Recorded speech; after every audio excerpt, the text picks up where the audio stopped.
የቀለጠው መንደር ከቀለጤው ሰፈር ሄርሜላና አብርሽ መጡ ማለት ነው። ሄርሜላ የፖስተችው ፎቶ ማነጋገሪያ ሆነ። በጣም ውብ እንደሆነ ግን ታውቂያለሽ።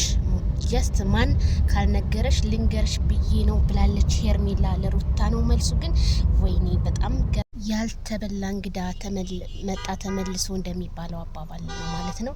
እንግዲህ ሄርሜላ በጣም አምሮባታል። እንግዲህ በአዲስ ነገር ፏፍሽ ብላ መታለች። ሄርሜላ እንግዲህ እንደው ነበርሽ ነገሮችን ሁሉ አሰማምረሽ አብረሽን ይዘሽው መተሻል ማለት ነው።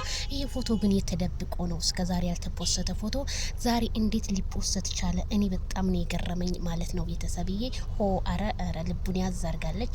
ከዛ ደግሞ እሱ እያያት ነው፣ ፈገግ ብላለች። እንግዲህ ሄርሜላ ያው ደግሞ ለማቃጠል ጀመርሽ ማለት ነው። እንግዲህ የዛሬው ግን ምን እንደሚሆን አስባችሁታል? እኔ በጣም ነው የገረመኝ ማለት ነው። በጣም ነው የሚያሳዝነው።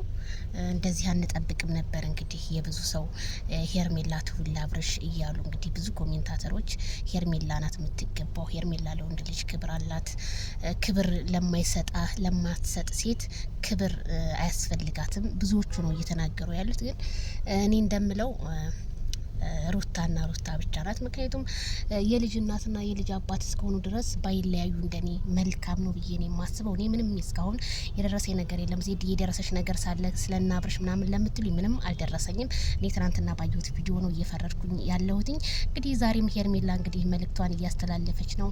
እንግዲህ ሸበይ ሄርሜላ ሌላ ምን እንላለን? እንግዲህ ጊዜው ያንቺ ነው፣ ጊዜ ለሁሉም ይላል።